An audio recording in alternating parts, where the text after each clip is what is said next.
Salut à toi et bienvenue dans un nouvel épisode de Discussions à Montréal, le podcast où on se rappelle ensemble de qui nous sommes au fond, loin des conditionnements. Quand ouvre ton cœur, c'est parti. Je pense que tout le monde veut être heureux. Je visualise pas quelqu'un qui veut pas être heureux et qui fait sa vie. Et créer la vie de ses rêves, quoi. Tout le monde veut atteindre ses rêves, enfin, c'est ce qui motive tellement d'entre nous, mais pourtant, aujourd'hui, dans notre société, je crois que c'est un fait, que ça a été recherché et tout. Je mettrai une petite barre si ce que je dis c'est vrai, ou une petite croix si je raconte de la merde, mais il n'y a jamais eu autant de gens en dépression, burn-out, insatisfaits de leur vie, quoi. Et quand tu vois ça, tu dis, mais il y a quelque chose qu'on fait mal, c'est pas possible, c'est pas normal que tout le monde soit triste comme ça. Enfin, je sais pas vous, mais il y a quelque chose qui cloche, moi. Quand je vois ça, il y a quelque chose qui me dit que ça va pas. Et c'est ce dont je voulais parler aujourd'hui. Essayer une autre approche à la vie, une autre manière d'atteindre nos rêves, parce que il y en a marre en fait. On est là pour quelque chose de plus, on n'est pas là pour être malheureux et tout. Et donc c'est parti. Dans notre société actuelle, le paradigme il est très axé sur le monde matériel. Très focus sur tout ce qui est action, faire. On attend que le monde extérieur nous fasse ressentir des choses. On se fait un peu bouger, on va dire, entre guillemets, par la vie. On suit le cadre. Si on a quelque chose, si on avait quelque chose, on pourrait faire quelque chose et ça, on se sentirait comme ça. Il y a ce cadre de avoir, faire, être, dans ce sens-là. Par exemple, moi, pendant longtemps, je me suis dit que si j'avais plus de followers, si j'avais plus d'engagement, je pourrais vivre de ma passion. Et si je pouvais vivre de ma passion, je serais trop content, j'aurais ce sentiment de plénitude, ce sentiment de fierté, quoi. Mais que pour avoir ce sentiment-là, il fallait d'abord que je fasse ça et que j'ai ça. Que sinon, je pourrais pas me sentir comme ça. Et du coup, avec ce type de raisonnement, mais qu'est-ce qui se passe, c'est que je faisais beaucoup, genre je faisais tout ce que je pouvais pour gagner plus de followers. Donc j'essayais d'écrire plus, j'ai testé plein de différents types de formats, je testais différentes heures, je suivais les trends, blablabla. Enfin, clairement, tout le temps dans le faire, et ce stress de pas faire assez, et qu'il y a un moment, si je faisais plus, forcément, j'atteindrais. Mais c'est jamais arrivé, voilà. Et juste, je me sentais vidée, en fait, et épuisée, et je pouvais plus continuer comme ça, parce que juste, je kiffais pas. Simplement, je kiffais pas la vie. Ce que j'avais commencé à faire parce que je kiffe l'écriture, aider les gens, tout ce que j'ai fait sur les réseaux, mais je commençais à pas l'aimer parce que juste ça me vidait, en fait. Plus j'ai lu, plus je me suis renseignée en dehors de l'école, plus j'ai fait mes recherches, parce que je voulais comprendre pourquoi, je voulais réussir, donc je voulais comprendre pourquoi j'y arrivais pas, et ça m'a amené à comprendre, en fait, que le paradigme sur lequel on s'appuyait, sur le fait qu'il y avait que la matérialité, que les actions, en fait, on négligeait toute une partie de la réalité. Parce qu'en fait, la réalité, je sais pas si on va bien voir là, peut-être que je le mettrai sur un côté pour qu'on puisse mieux voir un peu, qu'en fait, la 3D, le monde matériel, c'est qu'en fait, que la pointe de l'iceberg, entre guillemets. Parce que le monde est en fait fait, tout ça est fait d'énergie.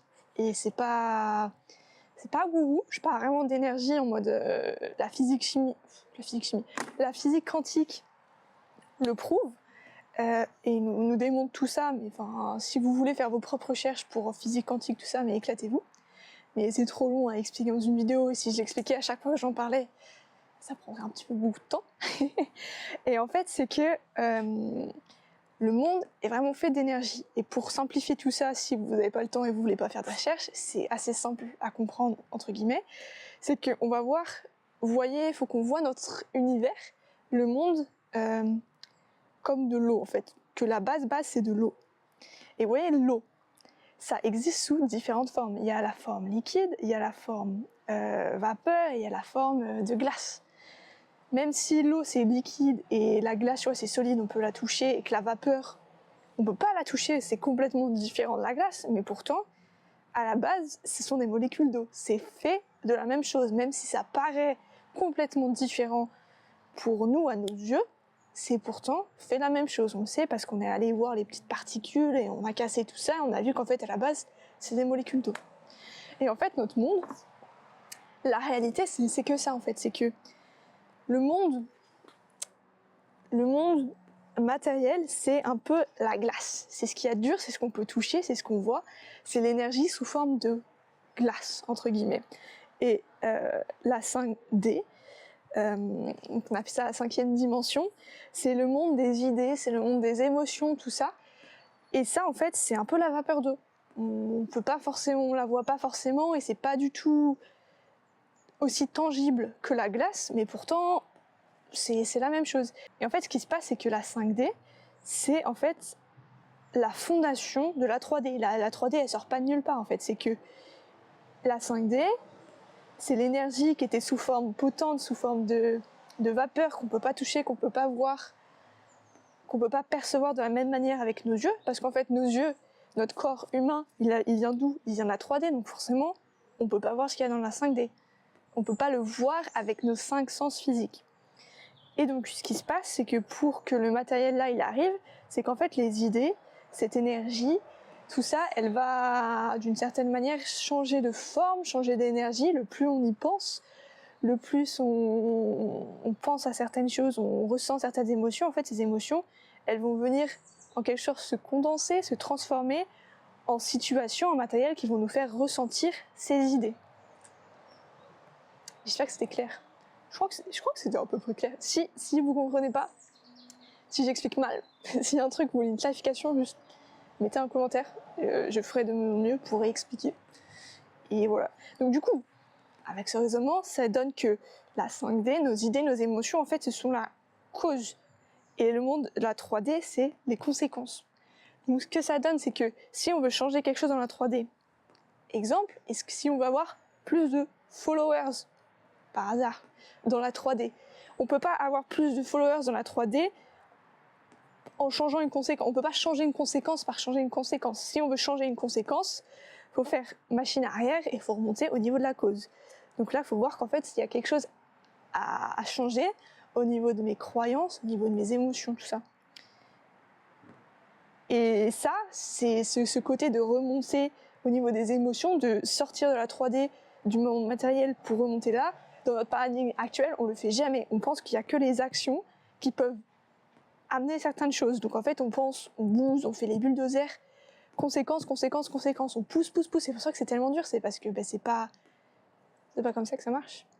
Et donc, vu que le processus de création, il commence au niveau d'ici, ici c'est être, c'est les émotions, c'est les idées. Donc la formule qu'on devrait suivre, c'est pas avoir, faire, être. Faut complètement retourner ça et passer du être, faire, avoir. Et il y a une citation il y a un livre incroyable, ça s'appelle Conversation avec Dieu, par Neil Donald Walsh.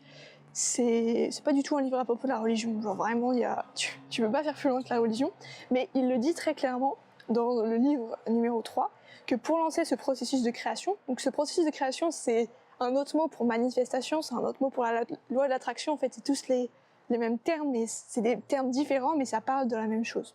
Donc c'est que pour lancer ce processus de création, et c'est bien de cela qu'il s'agit, vous devez examiner ce que vous voulez avoir, vous demandez ce que selon vous seriez, si vous l'aviez, puis directement l'être. Et donc ce que ça donne, si on veut partir de manière plus...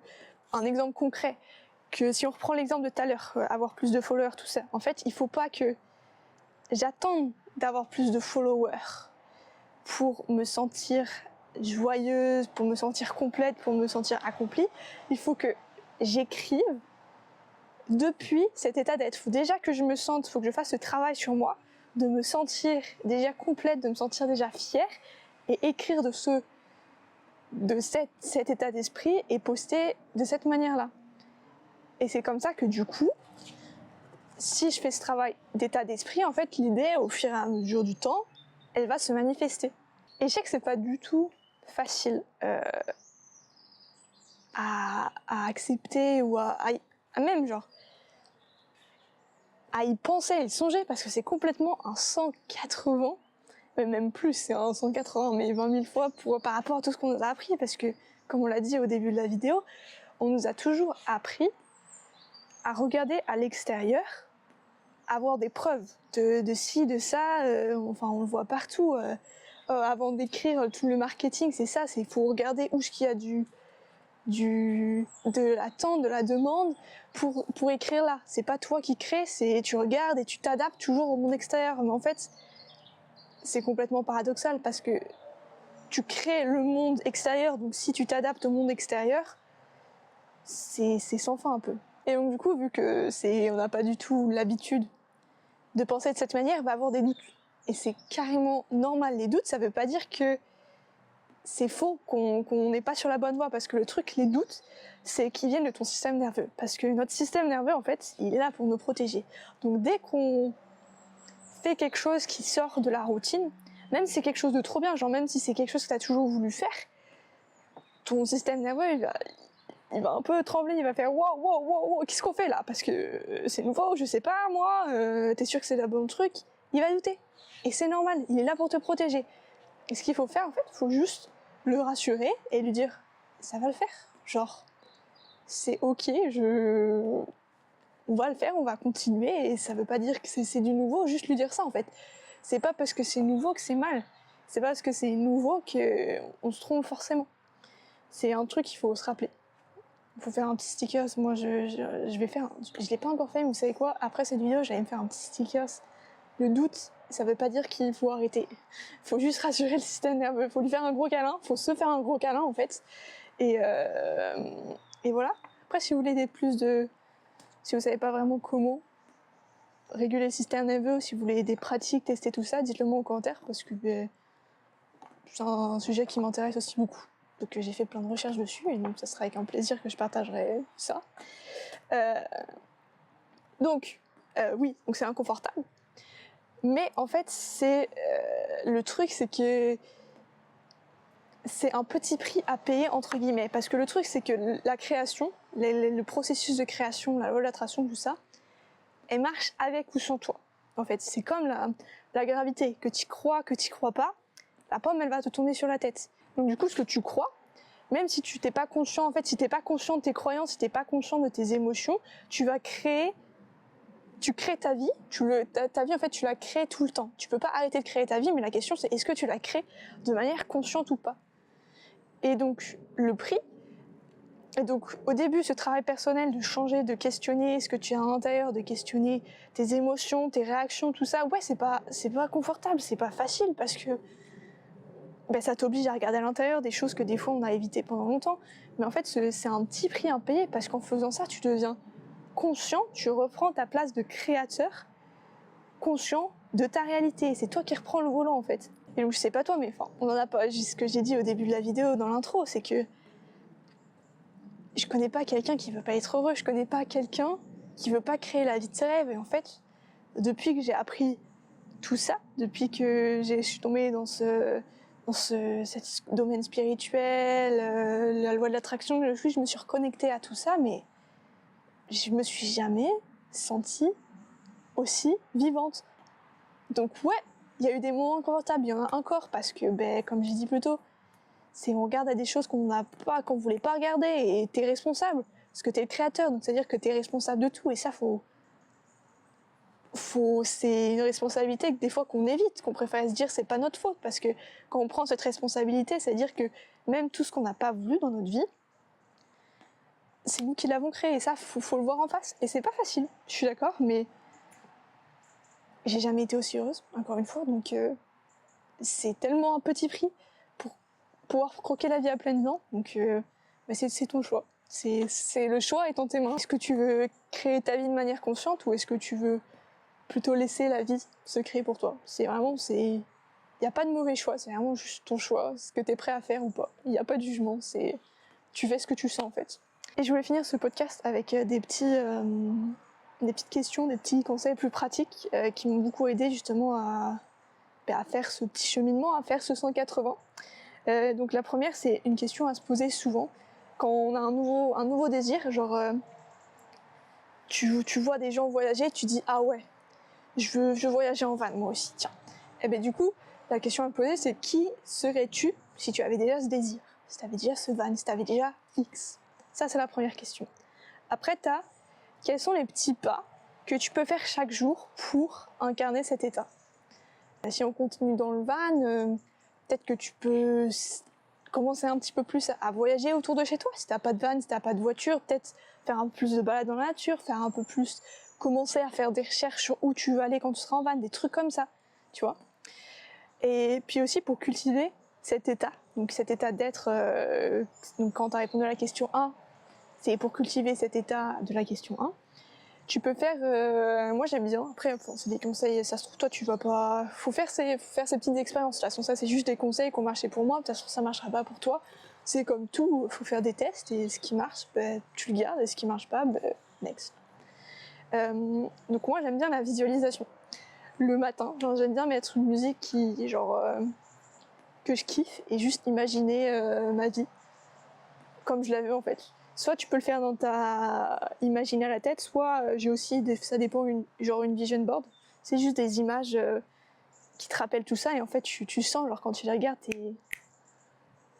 tu sens l'état d'être. Faut pas... Wouh, désolée, le vent vous a fait tomber. Qu'est-ce que je disais? Oui, ou vision board.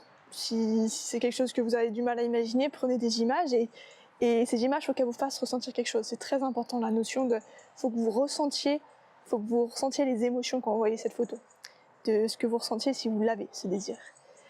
Et dernièrement aussi, ce que j'aime bien moi, ce qui m'aide beaucoup, c'est par exemple quand j'écris, pour m'éviter de tomber dans les émotions négatives entre guillemets, j'ai un petit post-it au-dessus de mon PC, qui me rappelle respire, prends une grande inspiration, avec des affirmations positives qui renforcent le sentiment, les idées que je vais avoir quand j'écris. Ça m'aide beaucoup. Donc peut-être que ça pourrait aider quelqu'un d'autre aussi. Bon, je crois que c'est tout pour aujourd'hui. Merci d'avoir écouté. J'espère que ça t'a aidé. J'espère qu'il y a quelque chose qui a tilté avec toi. Si tu as d'autres questions, si tu veux creuser d'autres sujets, n'hésite pas à me le dire. Ça sera avec plaisir que je partagerai et que je répondrai de mon mieux possible. Puis si tu penses que ça peut aider quelqu'un autour de toi ou un proche, n'hésite pas à partager et puis à liker. Et moi je te dis à la prochaine.